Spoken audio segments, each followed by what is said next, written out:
But, okay, right, we're going to get our guest on. He's been patiently waiting in the wings. It's silly o'clock in Australia at the moment. That's where he is.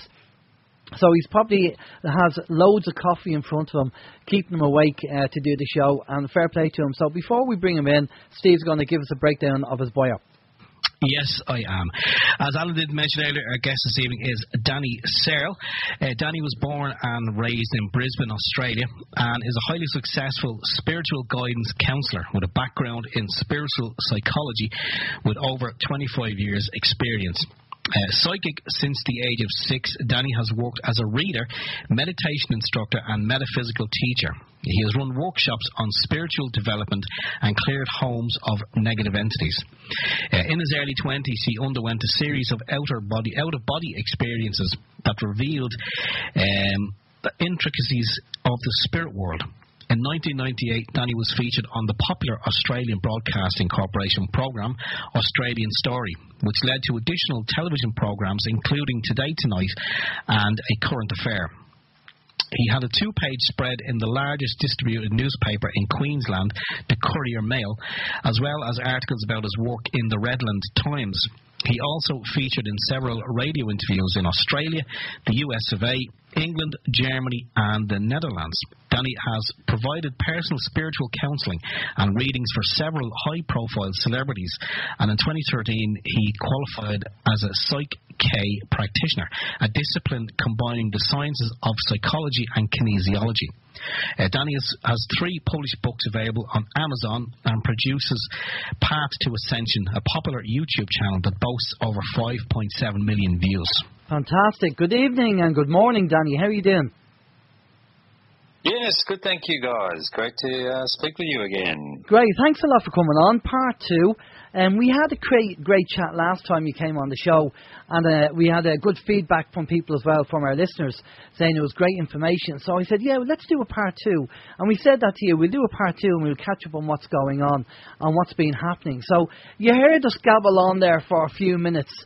Is there anything that you want to jump in and comment on there, or anything else you want to add to your bio before we move on? Oh, just one thing I wanted to mention was the movie that Steve forgot the name of is Gosnell, Gosnell,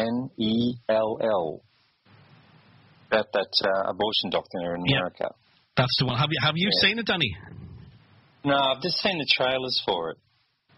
Okay, well, it's I have to say it's well worth a look. No matter what way you go on the subject, it's very, I have to say, it's very well put together. Yeah, no, definitely.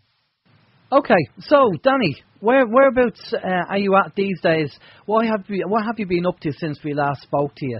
I know there's a couple of things that I want to touch base with you on, but tell us what's been happening. What's your take, or is there anything that we read out on our bits and pieces that has tweaked an interest? Oh, look, I can't even think at the moment. I've been very busy since I last spoke to you, covering a lot of ground on a lot of different things. But one of the things that we did discuss last year was I did bring up the topic of a 50-year disclosure on ETs and, things like that. So I've sort of been tracking that, as well as what's going on with the magnetic field around the Earth, which is creating all sorts of anomalies. And most people are probably aware of what they're calling a polar vortex in North America at the moment. Mm. And when you see the satellite pictures of that, it is an absolute dog's breakfast. So what would normally look like a nice, oval shape of the polar vortex going around, at the moment it's all broken up, it's wobbly, it's all over the place. And, there's a reason behind that. The same reason behind what I call rainbow clouds as well, which is something else I've been covering. I'm happy to talk about any of those subjects. Okay, well, obviously Brexit as well, yeah. Yeah, we can talk about that. Yeah, the polar vortex. Now, they're saying, from what I've caught on the news anyway, they're saying it's -30. People have not to go out, and you've not to breathe deeply because it could have a very adverse effect on your lungs by breathing deeply. And a lot of other things that you shouldn't be doing, and that they're advising people to stay in because it's colder in Chicago than it is in the North Pole. So what's your take? What have you been hearing? Right. Well, at first, and I admit I sort of got led down the garden path a little bit because a lot of stuff was coming out to say that it was being created by these mad scientists and all this sort of stuff. But then I realised, I made the connection then with the other stuff that's going on in the world. It's really, and I know we're going to get into some pretty fringe stuff here, right? Yeah. But just bear with me. One of the things I talk about on my YouTube channel and in my books and things like that is a process that we call Ascension. And one of the signs that I was told to look for was the breakdown of the magnetic field around the Earth. Because the magnetic field is what keeps, I guess, the hologram, whatever you want to call it, the illusion. Yeah, okay, the matrix, yeah. Exactly, the matrix, exactly, right? So that's what keeps it all in place. So when we're coming into a time when that is starting to dissolve, it's starting to break down, that's that period now. And what does that mean for the future? Well, it's going to be good if you are a person that sort of resonates in a kindness sort of, mentality. You're good to people, you're honest. You just go about your daily life, that sort of thing. You're going to be fine. But if you're one of these globalists, these New World Order people, whatever you want to call them, they're the ones that are going to lose everything. They're going to lose everything they've built, everything they've lived for. So it's really a battle. I know it sounds dramatic, but it really is a battle now of light and dark. That's what we're heading into. And part of that, I guess, is what I'm trying to say is that, one of the signs that we have to look for, there's no dates, right? Don't get caught up with dates. When people say, oh, the world's going to end on the 23rd of June, no, it's not. The reason being, I won't go right into that, but the whole reason is, right, in the ether, in the universe, whatever, the 23rd of June only exists in one place, and that's on Earth. Nowhere else understands time. Time only exists here on Earth, right? So you go to Jupiter, they don't have 23rd of June. Anyway, I won't get caught up on that. But what we do have to look for is signs in the cosmos, right? Signs that are going on around us. And what we're seeing at the moment is massive earth changes are going on. A lot of volcanoes going off, a lot of earthquakes, things like this. Heaps and heaps of animal die-offs. Birds dying en masse, fish dying en masse, things like that. These are all signs to prepare us. It's nothing to be afraid of, trust me, because as I said, if you're a person that lives in a higher vibration, where you're a good, honest person, basically, that's all, you've got nothing to worry about. And it's really just the universe trying to correct itself, because the universe is always trying to correct itself, right? And at the moment, we've gone so far out of balance that these tyrants have been ruling us for at least the last 300 years. You could argue the last 5,000 years. And now it's time to correct the balance. So that's why we've seen a massive upsurge in consciousness on the Earth, where you just have to look at France, what's going on there with a yellow vest protest, and originally the Brexit protest, and then originally the Trump winner, and all these things. People are starting to change. They're starting to now divide into two distinct realities, the far left and the rest of us. That's really what we're looking at the moment. So unfortunately, the people on the far radical left are living in a complete illusion. They really are. And if anything, I feel compassion for them. I know they do silly things and make ridiculous statements, but, I feel sorry for them because they've just been brainwashed into believing all this nonsense. So, I don't know, I've sort of gone off on a bit of a rant there. No, that's okay. Well, I was going to say, obviously, if you're thinking regarding the Ascension and the whole idea of that 51%, or if you're over 50% service to others rather than service to self, then we've nothing to worry about. Then you must obviously agree with the whole the world dividing. You know, the two worlds scenario, where Dolores Cannon talks about the two world divides and the energy. There's an energy change where, you know, the deep state people will be on one earth, and obviously the people who are over 51% are on the other one. Mm-hmm. That's exactly right. I didn't know about Dolores Cannon talking about that stuff, but yeah, that's exactly right. I've made videos about that years ago saying that exact thing, that once this divide comes, basically, those of us, I'm glad you used those terms, I didn't know if you were familiar with them, but service to self and service to others. The service to others crowd will go basically into a glorified earth, you know, if you want to call it that. And the service to self people won't actually stay on Earth, because Earth, as in the third dimensional Earth, will end up looking like Mars. You know, it'll be a rock. It'll nothing will be there anymore. So what happens is essentially those people die through massive Earth changes and things like that, and then they're reborn again in full memory on another planet. And it's interesting too, because I've been talking about this other planet for a long time, and then suddenly NASA revealed recently, and I should have wrote down the name of it. Sorry, I can't remember. But anyway, they found this. They're calling it the New Earth. It's about 4 light years away from here. It's not Gleisner, blah blah blah. It's a brand new one, and so it's exactly how I described it in one of my videos that I did. You know, this other Earth. It's like an analogue of this Earth here, but without all the life. It doesn't have lots and lots of life and things like that, but it's got breathable air. It's got a yellow sun, which is very important. And then, so those people will be born with full memory. They'll know what happened to them, because that's very, very important that they do understand what happened to them, because that's how they learn. That's how they grow, right? And then once that happens, they'll go through a process of tutelage, if you want to call it that, being taught. And when they're ready, they will join the rest of us. So it's not like everyone, you know, half is going to get left behind forever, because that's not going to happen. It's just that they're taking the long way around. Okay, the divide of the two Earths. You know, people have this idea on the internet that, Ascension is going to take place on, you know, these crafts are going to come down and we're going to be taken on board and taken off the planet and all this stuff.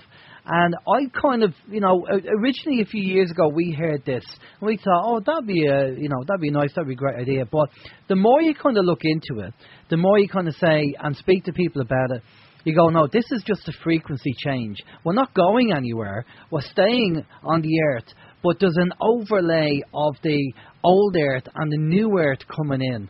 And it's a frequency change. And what part of this frequency change, and I don't know whether our listeners have experienced this, but I've experienced this a few times. And it's been said to us that this is part and parcel of the actual change. You know, when you go into a shop or you go somewhere, and people just completely, maybe it's just me, people completely ignore you, as if you're not there. That's just you, Alan. That's just me. It must be my aftershave, you know. Happens to me. Yeah, happens to me. Yeah. Yeah, and it happened actually, Steve, on the night of your daughter's party. Yeah. When I went up to get a drink to the bar, and there was a chap standing beside me. I mean, literally, he's only about like 4 feet away. She just completely went to him as if I wasn't even standing there. She didn't even look at me, who's first, or what would you like, what do you like. She just purely went to him as if I wasn't even there. He must have been a regular, Alan. You're not regular enough. I'll have to have a talk with her. But this has happened a couple of times when I've been in a shop and I've been shopping. And it's just like you're not there. And you just think, well, if this is true, that we're actually vibrating on a different frequency and this happens, it's a bit strange. But you're saying it happened to you, Danny? Oh, it's happened many times, many times. I joke and tell people I'm the invisible man. If I go down to the local supermarket and things like that, people almost walk into me. They just don't see me. It's as simple as that. Other things I've experienced, and no, I'm not mental, but I have literally put, for example, you put your car keys on the table.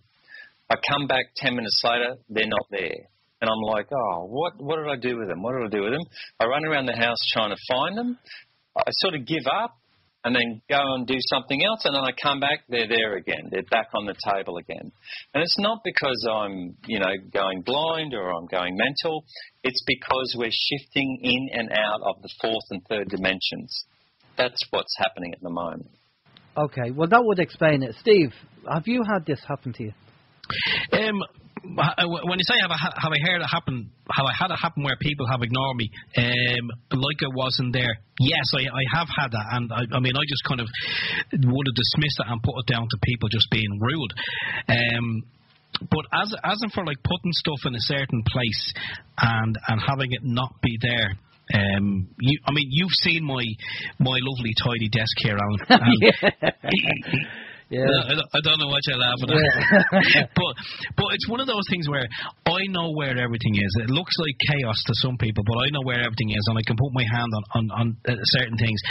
And yes, it happened only last week, because if you remember, we had a chat on Skype, and you were talking to me about a light bulb, one of these light bulbs that changes colour. Yeah. And I had one here because I got one for one of the children, and it wasn't bright enough, and it was on my desk.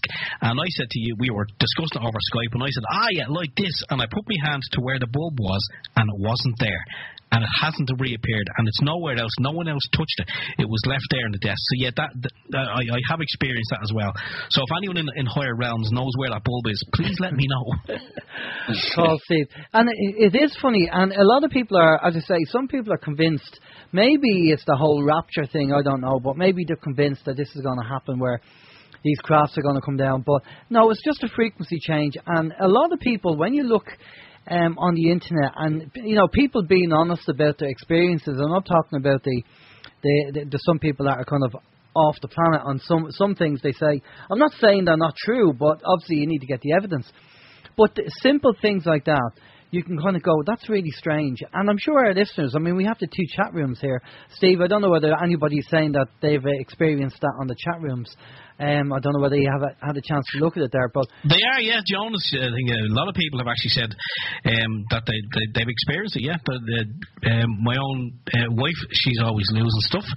Joan was just talking about a tidy desk, and hers is off the record with worksheets and the rest. Yeah, if anyone else has any information in relation to losing stuff, what you think it may be, people ignoring it, just drop it on the chat, and we'll certainly read it out.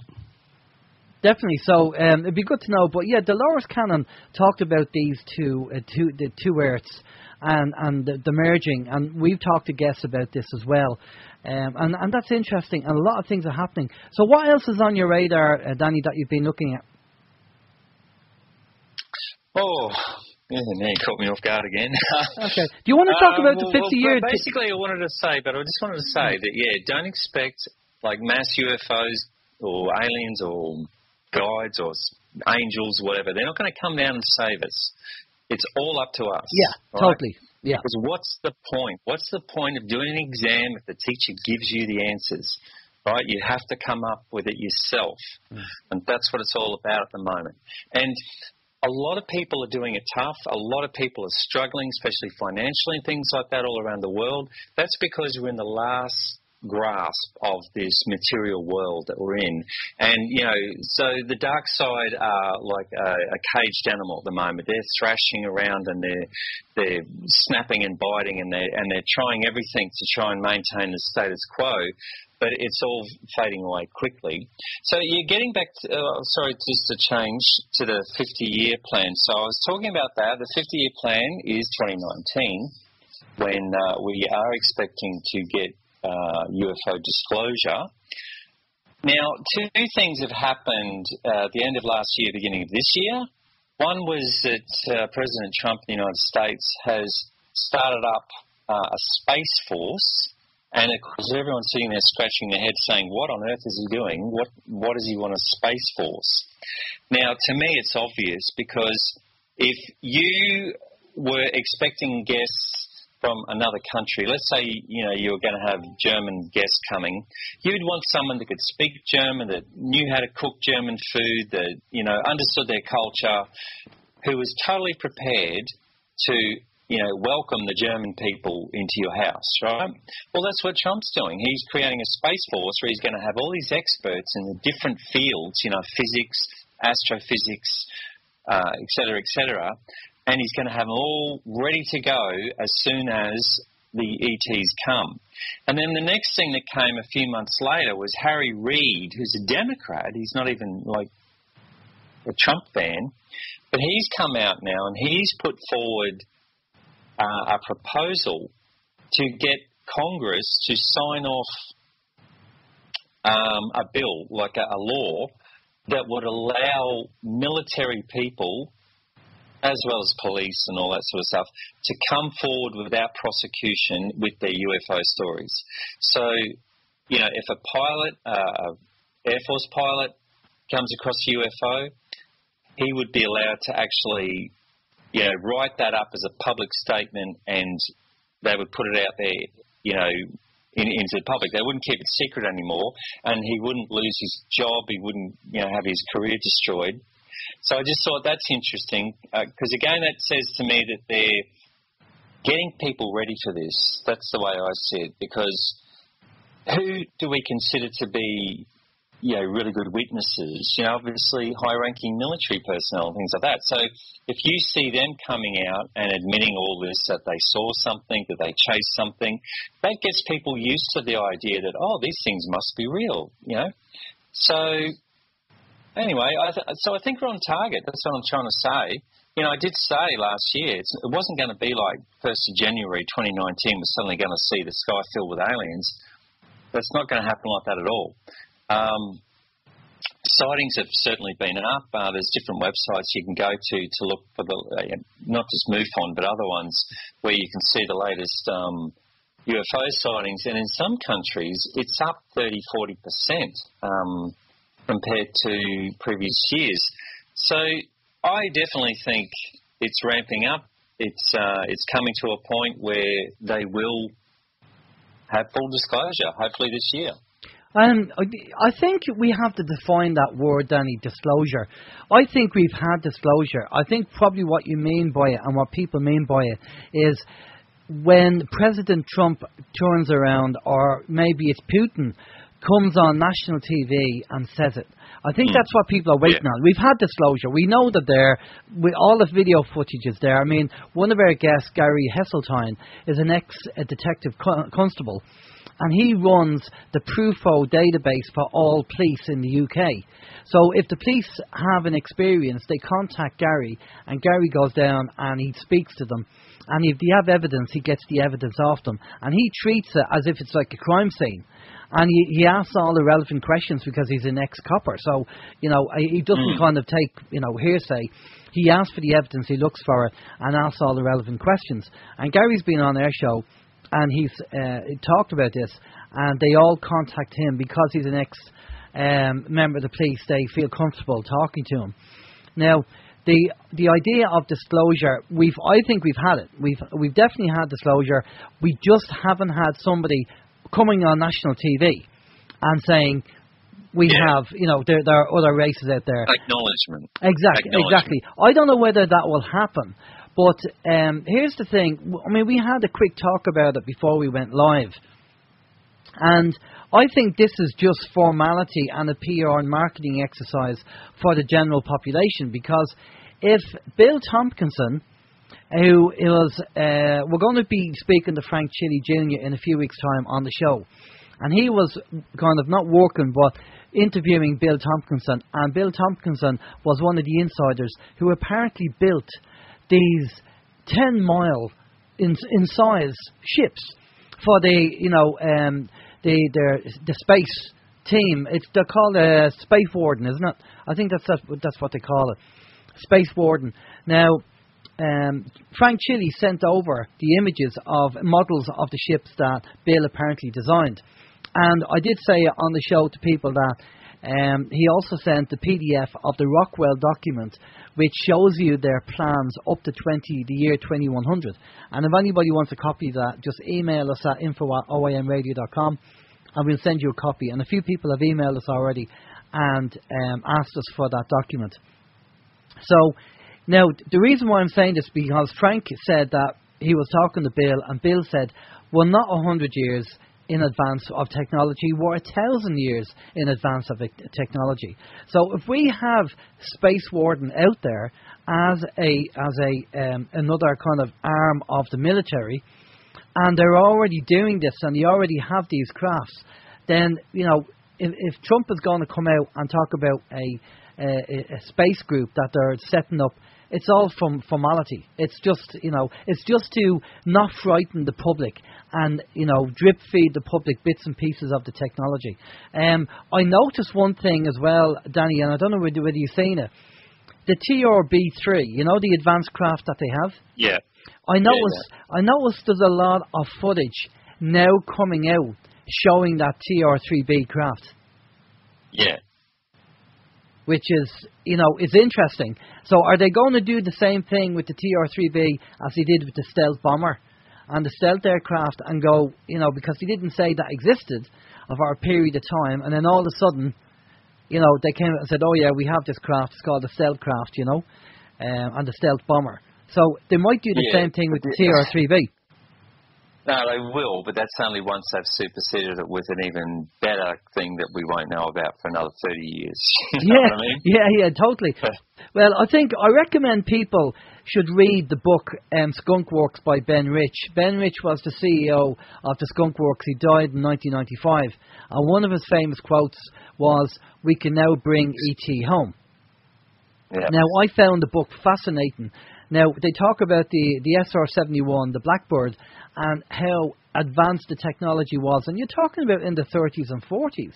But then again, you know, if you kind of look at what the Germans were doing, they apparently had UFO technology through the Vril, and they had the technology, they had the Quanda effect of the design of the UFO. So, and they developed these in Peenemünde in Germany. So when you look into this, we've had this advanced technology for years, but obviously, you know, we're not being told about it. Well, the Nazi, the Glocke, it was called the bell. The bell, yeah. That was actually a time machine, you know, because you were talking about the Honeyboo and the Honeyboo 2. They're the UFOs that they built, and through the Vril Society.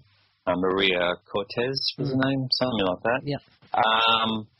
Yeah, but they actually had a time machine, and the story goes that they sent this, you know, one of these craft out into space, and it came back 2 hours later, but it had aged like 1,000 years. It had rust on it and was falling to pieces and everything like that.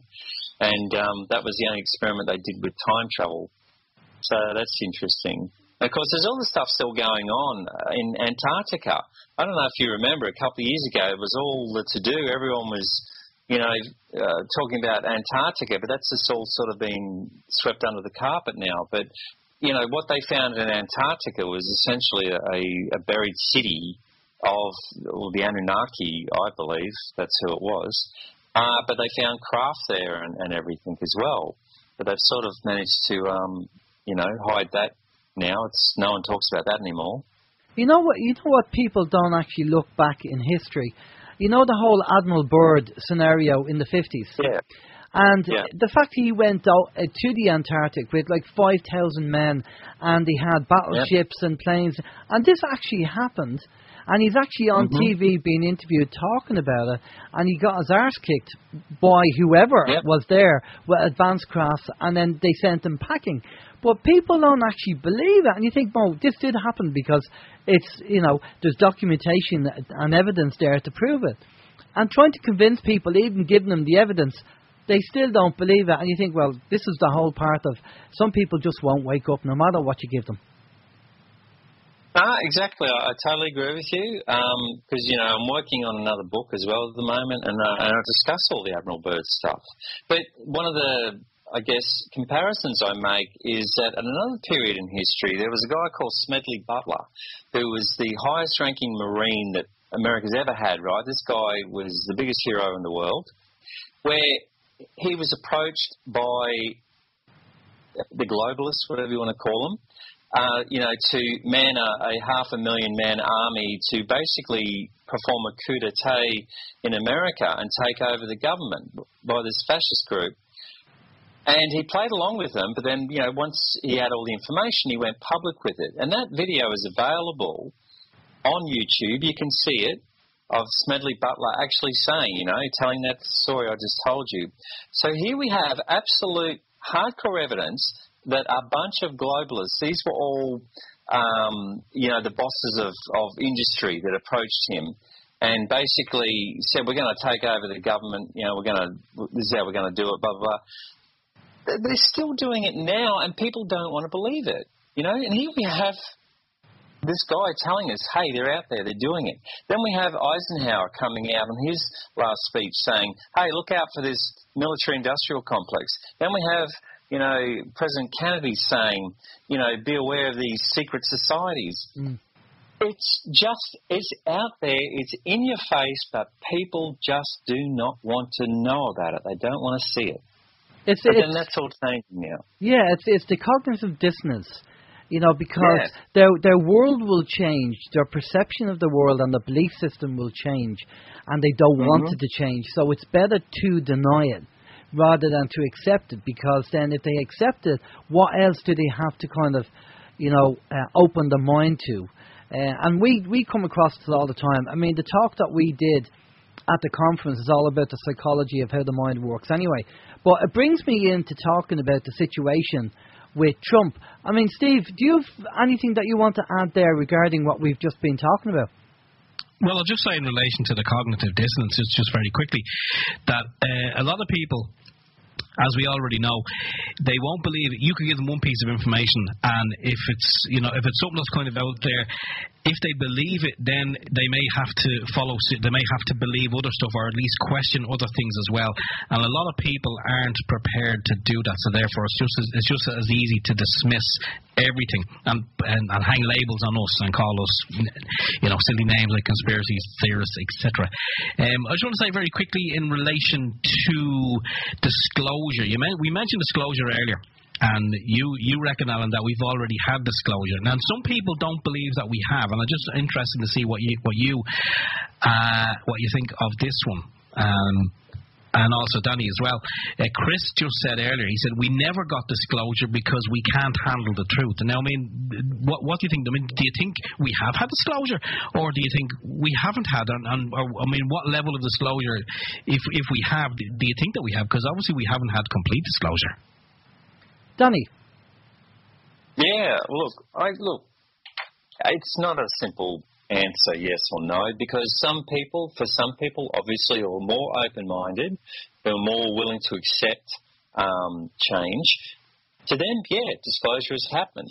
But for the narrow-minded people, the hardwired people, no, disclosure to them it's just a bunch of silly movies, it's just, silly TV shows, things like that. It's just all Hollywood, that's all it is. Then you get to the fundamentalist Christians that believe that they're demons, So there is no yes, no answer. It's everyone sort of is coming to terms with it at their own pace and at their own level. So I think from our point of view, yes, we've had disclosure, just not acknowledgement. But I can understand when people say, oh, there's no disclosure. It's just where they're at. Yeah. I think there's enough evidence out there to prove that there's definitely something going on. And I like the comment that was made. There was a guy doing a talk, maybe a MUFON talk, and he was talking about UFOs and everything else, and somebody in the audience stood up and goes, where is the evidence? And the guy turned around and he said, we have a 40-foot truck out there, where do you want us to park it?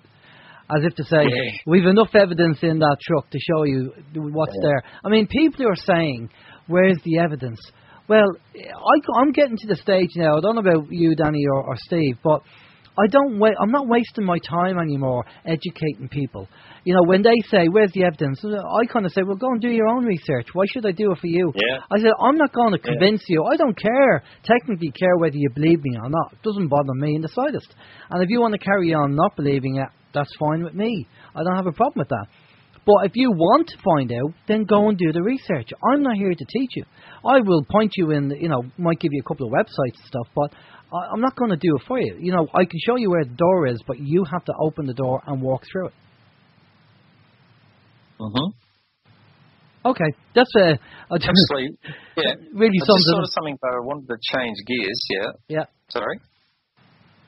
Well, I was going to say about all this stuff that we're talking about is going to be completely irrelevant if the globalists get their way. And what I'm talking about is 5G. And I'm sure you're familiar with the 5G technology because they're very close now to rolling it out. I won't go into the whole ins and outs of it, but look, all I'll say is 5G is equivalent to sticking your head into a microwave oven and turning it on high. If you want to understand the science behind it, the technology, there's a doctor, he's an English doctor, is it Downing, something like that. He does some fantastic talks on YouTube. He's a medical doctor and he explains what 5G does. Basically, that's like the last piece of the puzzle from the globalist point of view. That's what they want to implement. And, and it goes into the Chinese social score. It goes into Project Bluebeam. It's like it fills in all the gaps in the puzzle. So that is what I meant to say earlier is very much on my radar at the moment. I'm trying to get that message out there that we've got to stop this 5G. It's as simple as that. And I know it sounds like I'm being hysterical, but I'm not. I've looked at the science behind it. I understand what it does. And that, if we let this 5G come in, forget everything else because it's all over. Well, I think we can safely say, Danny, we've had Mark Steele on the show, who's an industry insider, who's exposing it, and we know it's a weapon. It's a weapon. We're going to be sitting, if we have 5G around us, we're going to be sitting in the microwave, basically. Yeah, exactly. So here in Australia, they're starting to put these little boxes on the telephone poles as boosters, relay stations sort of thing, and it's just I can't believe it. Yeah, exactly, and this is where we're trying to educate people as well by doing shows, getting the experts on. Now we have a village down in Dingle that's going to be an experimentation for 5G, and we've said it before. It's up to the people down there to stop that from happening because they're rolling it out in a big way in the UK. I know Mark and people around them and other people are trying to stop, and he's challenging the 5G in court. Because we all know what it's about. I mean, even the whole idea of Wi-Fi mobile phones, we've been going on about that for years. But now with 5G, because it's not even on 5G, it's up at like 300G or something like a gigahertz or some ridiculous frequency. And don't forget the satellites as well.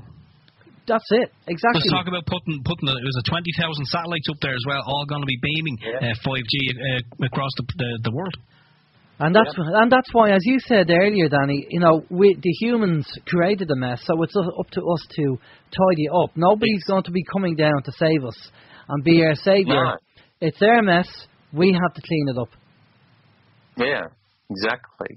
But I do want to leave people on a good note, and that is another technology called thorium. Thorium.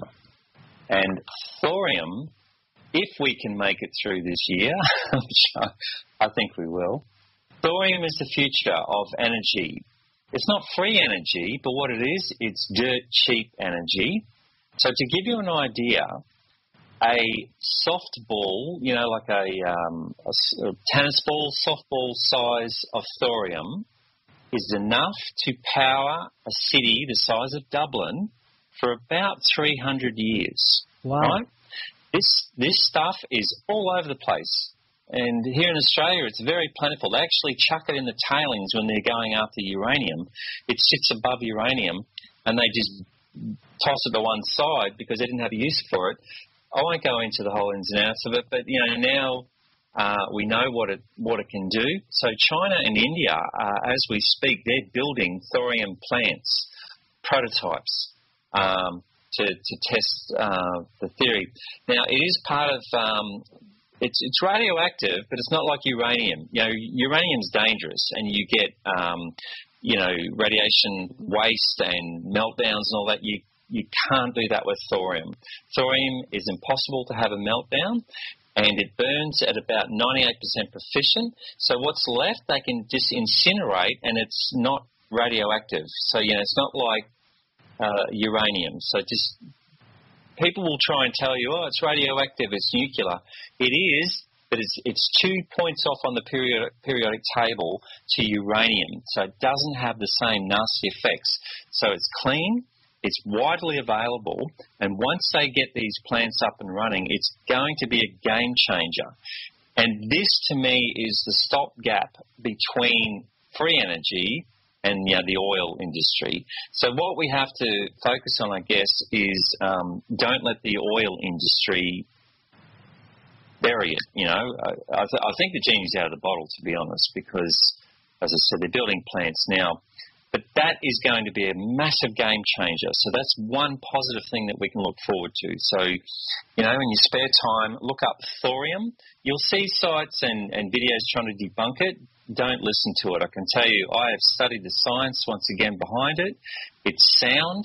It's absolutely the way forward. That's the way forward for our energy needs. Excellent. Well, before we go off to the questions, I'd just like to throw in that Elon Musk is actually releasing all his patents from Tesla to the general public.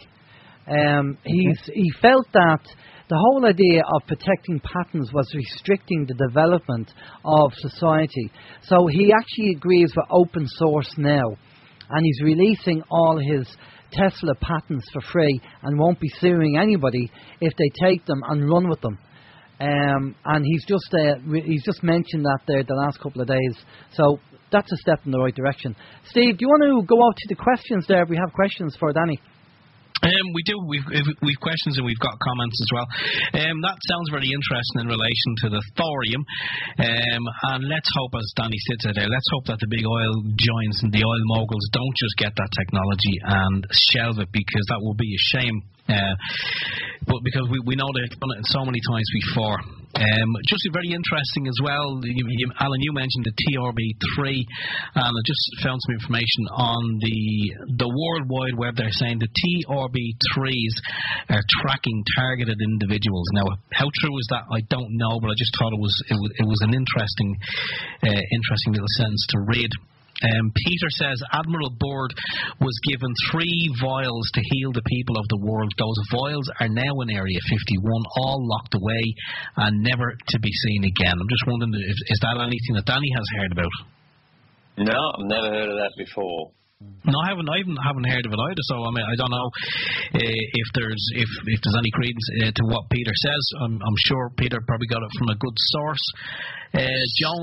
Joan says, speaking of frequency or frequency change, what does Danny believe happens? And it's kind of controversial here, but just in relation to the frequency and the frequency change, what do you believe happens to the souls of the babies that are aborted? Joan is wondering. Right.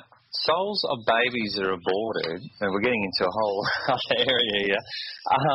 Basically, they've volunteered or they've chosen to come in for that experience, because normally it has to do with something with the mother, okay, or the father as well. And you have to understand the law of karma. So it could have been as well that that mother, and if you believe in previous lives and things like that, that she may have been abandoned. It's a complex issue, but they do have a soul, they do have consciousness, but generally they're older souls, and they volunteer basically because they're helping that mother learn a particular lesson. And what that lesson is, there's no one lesson, it's all sorts of things. But essentially that's it. As far as Ascension goes, if you're talking about that, again, we've got a whole massive influx of new children coming through now that we call crystal children. I was dubious about these crystal children until I met one. I was introduced to one in real life. The parents brought her around, and I was a believer. I was just blown away. I was like, holy moly. So these are really, really old souls that are coming through now, because they are going to be the future leaders of the new earth that we're talking about, right? So they're coming through now to be the new leaders. I think so they does that say, make sense? yeah, I think from the year 2000 onwards, the kids that are born already have the DNA that we don't have. Yes, exactly. Well, that's what I call them, human version 2.0, basically. Yeah. Steve? Yeah. Yeah, okay, that's interesting. Peter was just when we spoke about people not being able to see it and kind of ignore you. Peter did say earlier on that he thinks a low frequency person can't see anyone at higher frequencies. Maybe that's quite possible. We don't know.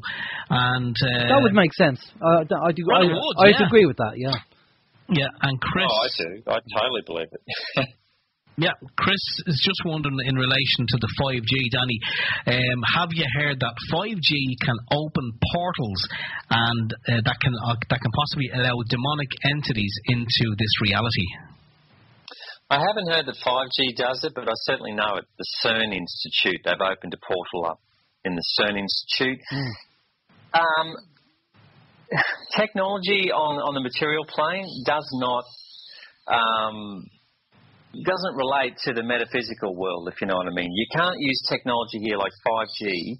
5G uses waves or frequencies, like a microwave, to cause effect on the third dimension where we are now. It couldn't do that, to create a wormhole or, a vortex or anything like that. Because what you're doing is you're ripping the veil between the third dimension and the fourth dimension. And I'm just basically trying to say you can't have a machine to do that. You have to use other means, and they use metaphysical means to do it. So that's why I have these rituals and sacrifices and all this sort of stuff. That's what that's all about. Okay. So basically then, this 5G, you reckon it will be kind of useless to do this kind of stuff? Yeah, I believe so. Only because, you have to understand the physics behind it, and the physics behind it doesn't allow it to go to a higher frequency. The higher frequencies being the fourth dimension, that's where they create these holes and allow beings from the fourth dimension, or to come into our dimension. I can't really go into it without going into a deep sort of physics lesson, and I don't want to do that. No, don't have the time. Yeah, but no, it's impossible. Okay, Dougie says he thinks that what needs to happen is all the galactic races need to sit down together and discuss how peace can happen in the omniverse. Dougie says this will benefit Earth and also other planets. And I before I throw it over and get your thoughts on that, obviously to both of you. I kind of my initial thoughts are that the so-called rulers of Earth don't seem to want peace anyway, because there's no money in peace. There's money in war, but there's no money in peace. So I don't know if all these people or all these races would ever sit down. I don't know. What do you guys think? Go ahead, Danny. Oh well, no, I was just going to say, my original discussion about this, that there is a group that already do that. And that's the one we've made this 50-year deal with. And you're absolutely correct, but half the world is hell-bent on, war, because war is money, war is profitable. It also keeps the population down, and it keeps people in fear. Yeah. And also the sacrifices, that looshing of energy as well, from lower astral, beings. They benefit from that. The whole idea of, we look at Star Trek as a TV program, but they did say something which is quite relevant regarding the Prime Directive. And the Prime Directive being that you can't go to a civilization that's not developed and start giving them high tech and all this kind of stuff. And that's kind of understandable to a certain extent, because if you look at tribes that have been undiscovered in the Amazon and stuff like that, and they're disease free, they have a great system in place. It's a great community, the whole lot. And as soon as the Western world goes in, they're destroyed. The Western diets, the Western food, and all the materialization that goes with it, the materialism. So it's understandable why the Prime Directive has to apply. And we have to sort out our own mess. Now, as we've been told by, Thomas, that he said that anything that's above and beyond what we can sort out, they will intercede and they will actually take care of that. But from the day-to-day stuff, which if humans have caused the problem, it's up to humans to fix the problem. But Alan, can I just ask very quickly then, what about alien technology? If the Prime Directive states that they can't interfere, or a primitive race, they can't give a primitive race any of this extraterrestrial type technology, then we were told before, we've heard before, that this technology was given as we thought that they found the craft and reverse engineered it, but then we were told no, nothing was reverse engineered. It was gifted to the people, and that's why I think it was at the late 70s, early 80s. It was kind of an explosion of all new technologies and microchips and all this. But is that not kind of breaking then the Prime Directive if they're supposed to be 1,000 years ahead? Okay, I'm going to take a kind of stab at this, and I don't know whether it's going to be right, but I'm going to take a stab at it now, based on information that we've been given by Thomas regarding the 16,500 year contract that was done with the indigenous tribes, that was done on a kangaroo skin, which was the Maoris, and the reptilians fooled the indigenous tribes into signing the contract because they were fighting with another indigenous tribe. So let's assume that took place, right? And we fast forward. So that contract was in place. Now, the Prime Directive of the good ETs is to not impact any other planet.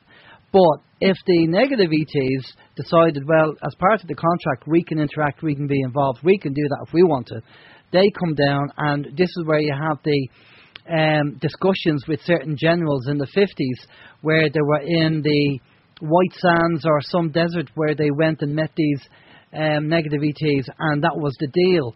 The book, The Only Planet of Choice, goes into this in more detail, where the deal was, we have your hardware, and they get our software, being abductions and human beings. Now, if the contract, the 16,500 year contract, is now null and void, and that happened in 2016 or 2017, I'm not too sure the year it was, then obviously maybe that has changed things around.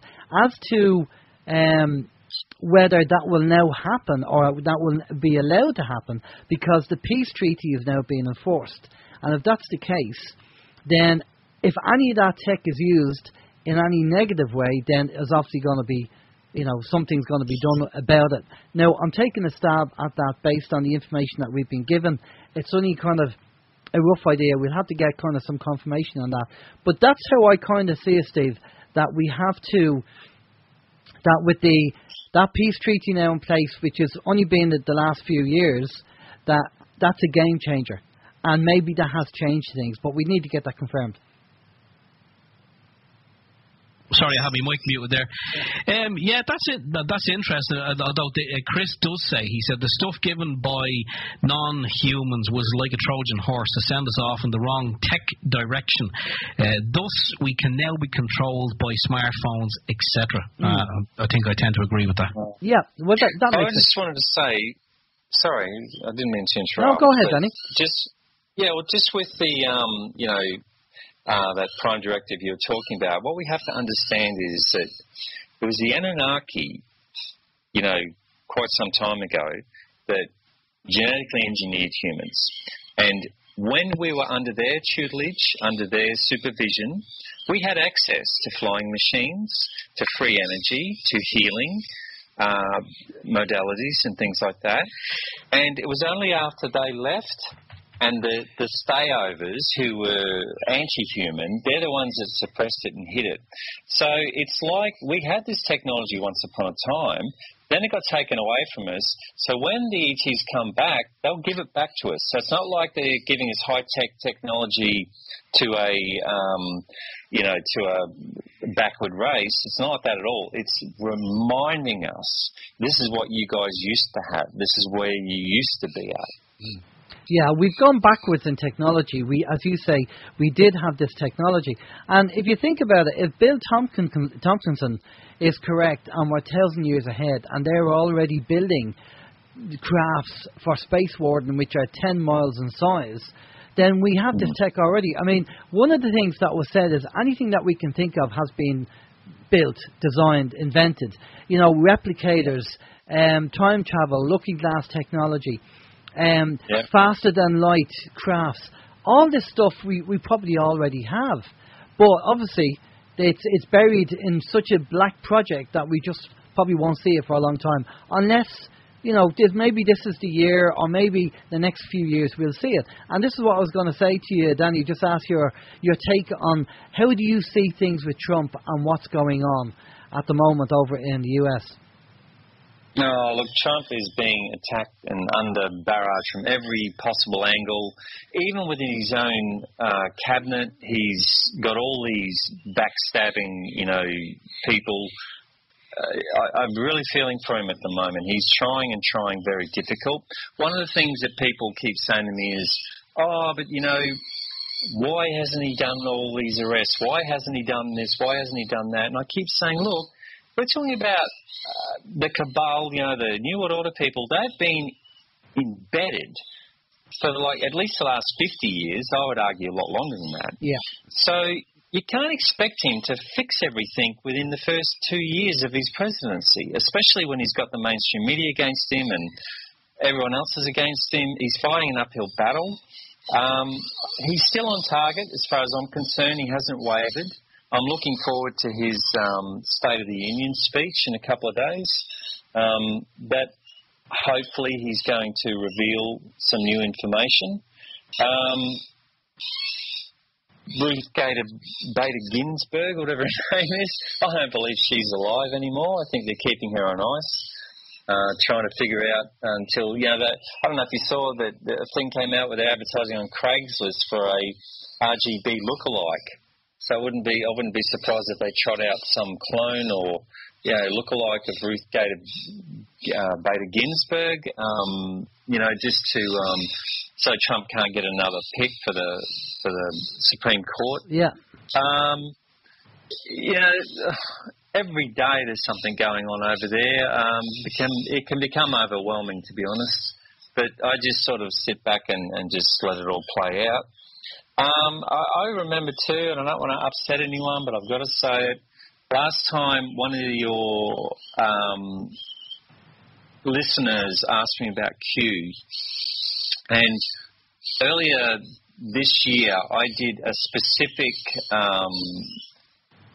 in-depth look at Q, and I used psychology and I used military intel, which I've got a background in both those things, and I applied that to a bunch of Q posts in January, I think it was, and I now have absolutely no doubt in my mind whatsoever. I know it's going to upset people, but I'm sorry.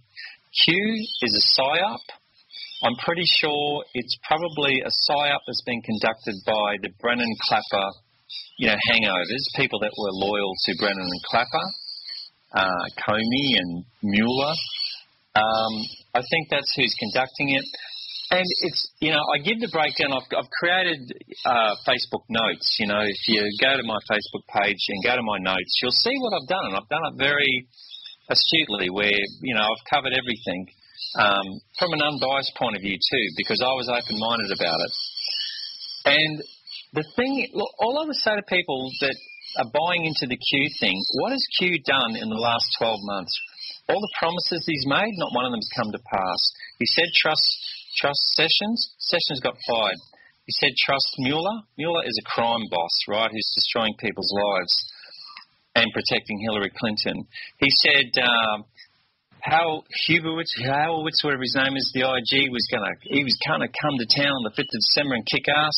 Horowitz, he ended up sending 2 of his lackeys to do something completely different. Every time Hugh makes one of these bold statements that, we're kicking ass, we're going to do this, we're going to do that, it never pans out.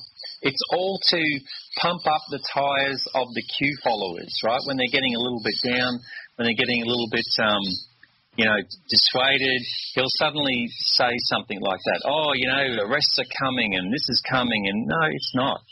I don't think Trump can actually arrest anyone or do anything, including the Pfizer, until Mueller finishes what he's doing. And this is why I think Trump is so adamant. He keeps complaining all the time that Mueller's taking forever. Hurry up, Mueller. And that's why, because if Trump was to release the Pfizer document or arrest anyone, they're going to all say, you're just doing that, to put off the Mueller probe, to a conflict of interest and all this sort of business, right? So I think Trump is trying to wait for Mueller to finish. Once Mueller's finished, then he can come out. Then he can come out with the Pfizer and the arrests and all this sort of stuff. So, people just need to be patient. And I'm sorry if I've hurt anyone's feelings over the Q thing, but I've done my homework on that. I really have. I put a lot of time and effort into it, and that was my final analysis. It's a psyop. Yeah, well, it's a case of people just taking the information and just treating it for what it is, just information, and not get negative or positive. I mean, it's very important this day and age, and we've talked about it before, about staying centred, 45, 55, and not being too flighty, but not being too down either, because that plays into their side of things. So we have to be aware of that. I see people talking about Q, and it's a passing interest, just to see what's being said, but I don't really take it as gospel. And I think you're right. I think the other thing is that with Trump is that if he does declare a state of emergency and martial law, he will have full control because the law changes straight away. So that might be something, that might be the ace up his card, up his sleeve, where he does that, and then he will have complete control and he can dictate what needs to be done. So that might be something that he might be thinking about if things start getting a bit ropey.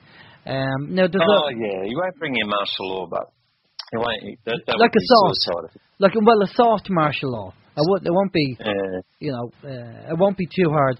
But yeah, like a soft martial law, if he needs to bring that in. As you say, he's under major attack at the moment, and they've tried to take him out a number of times. I'm not even sure whether he can fly these days because and it's very difficult because didn't they launch 2 rockets to try and take out Air Force One last year? Yeah, from a submarine. And then you had that latest attempt on his life with that Taleb guy. So basically, that's why Nancy Pelosi said, it won't be secure. You won't be secure because of the government shutdown. And it was during that triggered then Trump's security team to do some sniffing around, and then they found this Taleb guy who's a 20-year-old Muslim immigrant that had a TOW missile. I mean, where does a 20-year-old Muslim immigrant get a TOW missile from? For those who don't know, TOW is an acronym, but it's basically an anti-tank weapon that can travel 2 kilometres, so that's maybe 1 mile or something, and go through a tank, right? So this guy is set up in an apartment overlooking the White House. So what the plan was for Trump to do his State of the Union. You've got all of the Republicans in there and the Democrats, but they all took off. They were all going to take off on a plane over to Belgium, weren't they? And that's why Trump found out about it, so he cancelled the flight. So suddenly, Nancy and her gang had to abort the mission because they were going to be in the building as well. I thought, we better abort. And then, of course, they found this guy and they've arrested him. and stuff. So that was like a couple of weeks ago. So that was the latest attempt I've had on his life. And of course, I posted up, and you've probably seen it there, Danny. The actual Boston Herald had a picture of Pelosi on it saying, Madam President. The arrogance of her to do that. Yeah. Well, that's why, because they thought they were going to take Trump and Pence out. She would have been president. She was going to appoint Hillary Clinton as the vice president. And then after like 12 months, Nancy was going to retire and then install Hillary as Madam President. That was the plan. That came out from Roger Stone about, I don't know, a few weeks ago, and then suddenly he gets arrested with a SWAT team.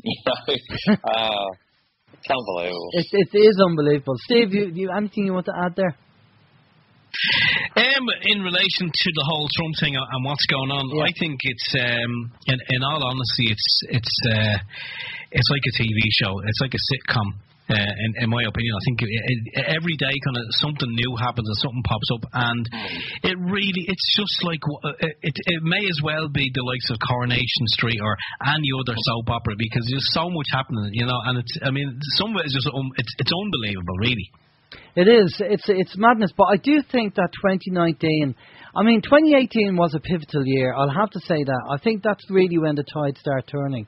And I think 2019 is going to be another year. And if Trump doesn't manage to do what needs to be done, then we may kiss everything goodbye, because, if the deep state get what they want and the 5G is rolled out and they do manage to take Trump out, etc., etc., I just think that 2019, we're going to have to just keep an eye on things. Now, it's funny that, I have a calendar, and we are a month down already in 2019. January is gone, we're in February, and, maybe things will start escalating. What do you think, Danny? I definitely think, I made these comments before with other people, that we're really, the analogy I use, is that we're now in the labour, as in women having a baby, we're in the labour pain stage of it. The birthing stage of it. 2017 was the labour pains. Now we're actually in the birthing process, and then 2020 will be the final release. That'll be the birth of the child. Everyone will be relaxed, and everything will be worthwhile. But this year is going to be a struggle. It's as simple as that. It will be. Financially, you can expect, I think, a very big downturn in the economy worldwide. That's planned. So people are going to struggle financially. You're going to have a lot more stuff to worry about this year. But if you push through, I can guarantee you it's all going to be worth it. 2020 will be a wonderful year. It will. It'll be when everything comes together. And, of course, the fact that it's called 2020, as in 2020 vision, kind of makes sense. Yeah. I didn't think of it like that, but yeah. Because 2020, we'll be seeing things. We'll start seeing things, and people who are probably in the Matrix will start seeing things and realising, what we've been trying to tell them all these years, 2020 vision. So maybe that's basically what is going to happen. As we said, Steve, just at the start of the show, about them wanting to go into our bank accounts or take it from our salary for the water charges and everything else. As Danny said, they're really pushing it. Well, they are. They're definitely pushing it, and they're being very cheeky about it. And they're not going behind the door either. But just something twigged when you said 2020, and Danny said, "Oh yeah, I never thought of it like that." There could be something in that, because Alan, the way we've been noticing and have been for maybe the past year, possibly 2 years, that every now and again we look at the clock and it'll be 12:12 or 13:13 or 1, 2, 3, 4. Is that, are they the clues? Are we getting the clues? Maybe 2020 is going to be a pivotal point, and maybe we are getting the clues now, and we just don't realise they're clues. Well, possibility? Funny you should say that. I'll pass that off to Danny now, but earlier on when we were talking about solutions, I looked at the time and I had 2020 on it. Wow. So I just thought, we were talking about solutions at 20 past 8, 2020, wherever we were talking at that time, I think it was Solutions or wherever, it was 2020. I went, oh, that's kind of weird. And it wasn't the case I was looking for that time. You know this thing, Danny, with the time.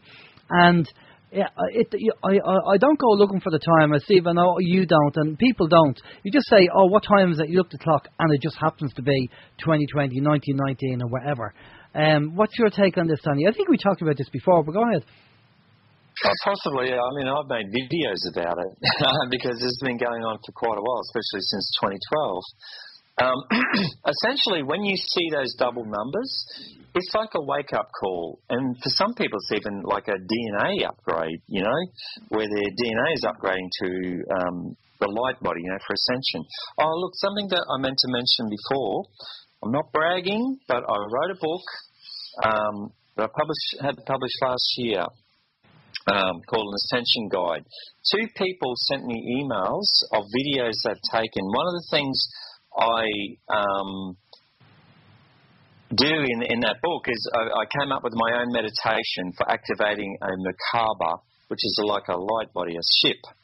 And yeah, I've had 2 people send me videos of their activated Merkabas, which I've put onto my YouTube channel. So if anyone's doubting this stuff is real, just go and look at those videos. That's all I'll say. I'm not saying you've got to buy my book. I'm just saying look at the videos, right? This stuff is real. It's out there. And so that's why I'm saying with this 1111 stuff, for a lot of people that are in tune with this, it's not just a wake-up. It's literally a DNA upgrade. That's what it is. And the more you're seeing it, the higher you're starting to resonate at. So, yeah. Okay, well, that's a good idea. We will be getting all your details when we finish up, but what we're going to focus on, we have about 10 minutes left. We want to focus on solutions. What's your solutions, Danny? What do you think we need to be doing?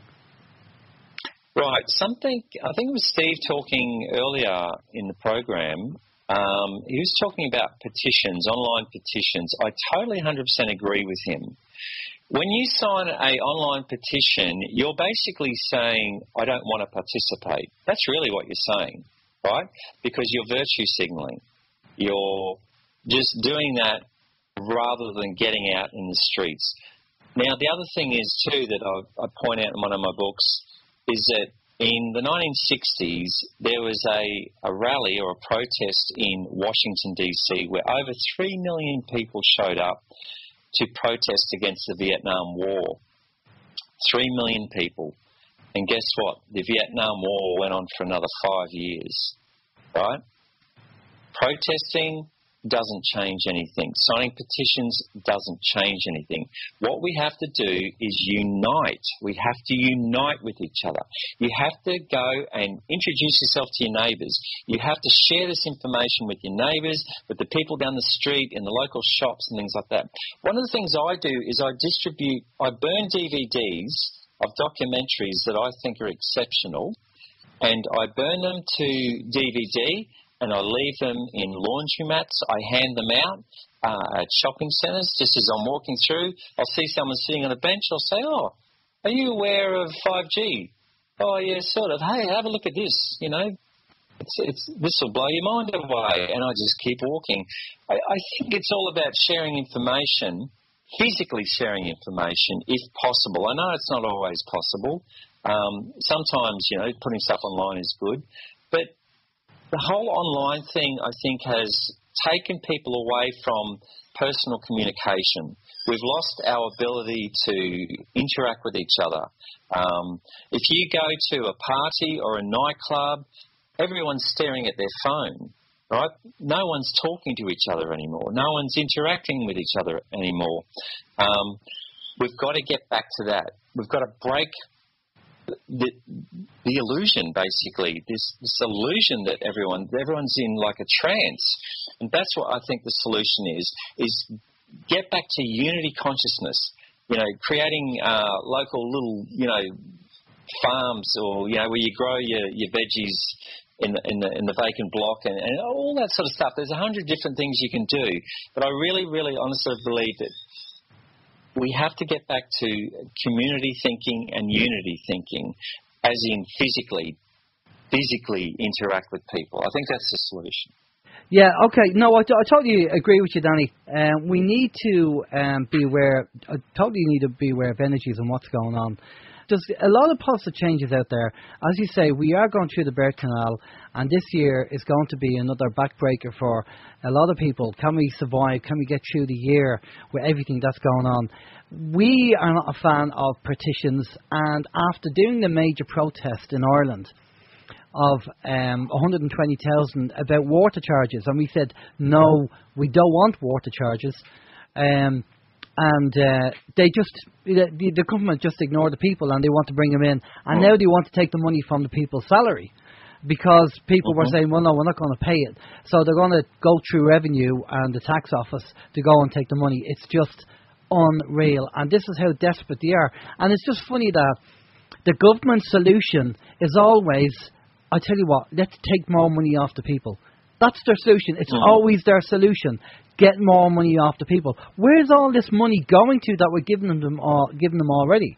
That's what we have to be asking, and asking the government. But try to wake people up, trying to get people together under one banner without any personal agendas or without any party agendas.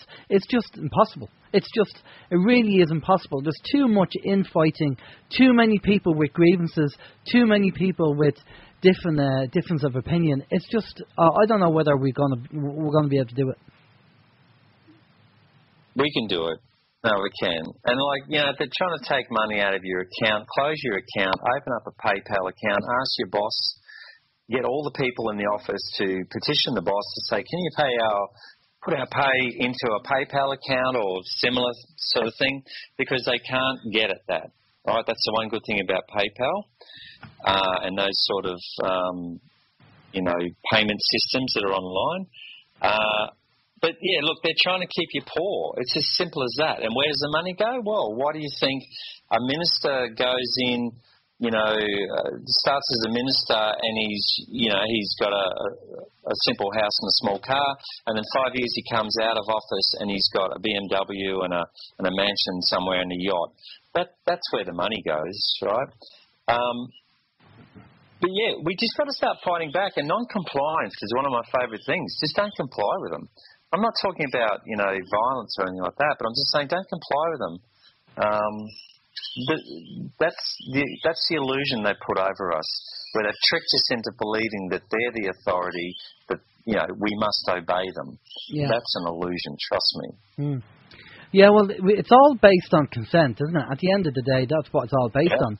And we have to say we do not consent. Now, the problem is that they have their own private police force. And this is you say I don't consent, and they go, well, you will. Yeah. And that's the problem. Yeah, but if what happens if 1,000 people, do they have enough cops, is what I'm trying to say. And at some point, we have to wake the police up. We have to say, you guys are the same as us. You're in the same basket. You might think you've got it over us, but you don't. Because when this totalitarian system comes in, you guys are going to be just the same as us, right? Well, no, we agree. And there's been a lot of newspaper reports over here in Ireland about Gardaí who've been arrested or investigated for either being corrupt, or else they're getting paid money by gangsters to actually give out information on obviously on their computer system. So, and this is what you're dealing with. And a request was put into the police over here saying how many members of the Gardaí, which is what we call them over here, the Gardaí, how many members of the Gardaí actually have a criminal record. They won't give out that information. Yeah. So, if you study psychology, the difference between a cop and a criminal is very, very fine line, Very fine line between the two. And this is the issue that we're dealing with. How can people respect the Gardaí or the police if they're criminals themselves, or they say, do what I say, not as I do? You can't go in and take the moral high ground and come out, with that when you're doing something that's illegal or is not right. You should be leading by example, and this is what they miss. and this is what they do. And we've had a number of issues over here. We've a number of people in jail at the moment because they stood up to the system.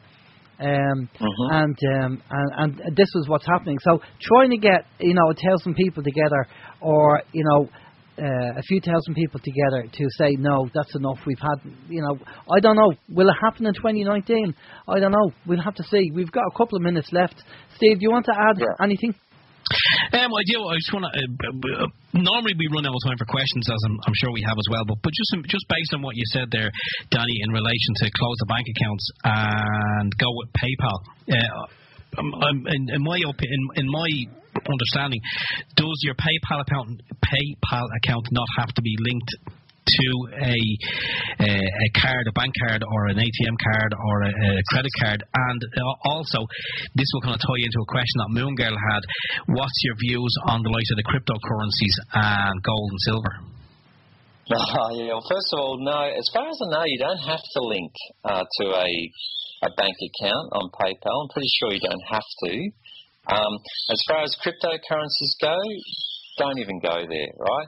What happens if we have a global, not even global, but electricity short? There's a solar flare, it takes out the electrical grid. Where's all your cryptocurrency? It's gone. It's vaporised in the thin air, right? Totally. So you just, it's a fool's game. Yeah. I'm a big believer in gold and silver. There's a lot of rumours going on at the moment that silver could be worth more than gold soon. And I know that sounds amazing, but when you understand the story behind it, it makes sense.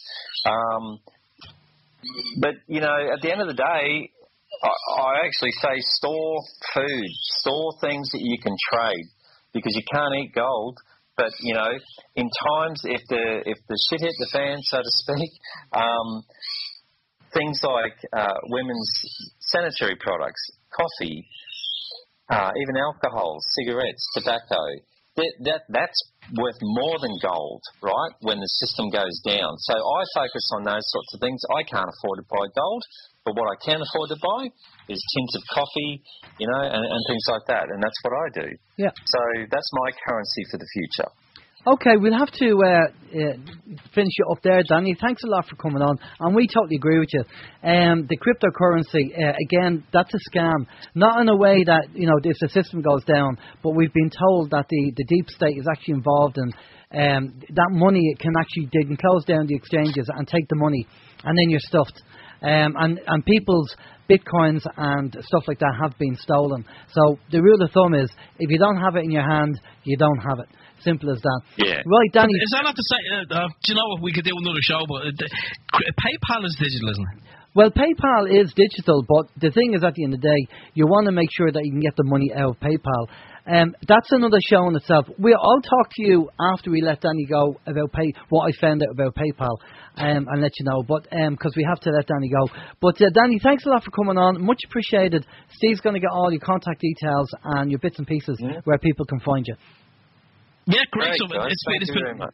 Danny, it's been absolutely fantastic, and I know, as Alan said at the beginning of the show, I think it was near 5 o'clock when we started, so it's obviously near 7 o'clock your time there local. So I don't know if you're heading off to work, going back to bed, or going to have a nice cup of coffee and some breakfast. But it's been really appreciative. We really appreciate having you on. Great information as usual.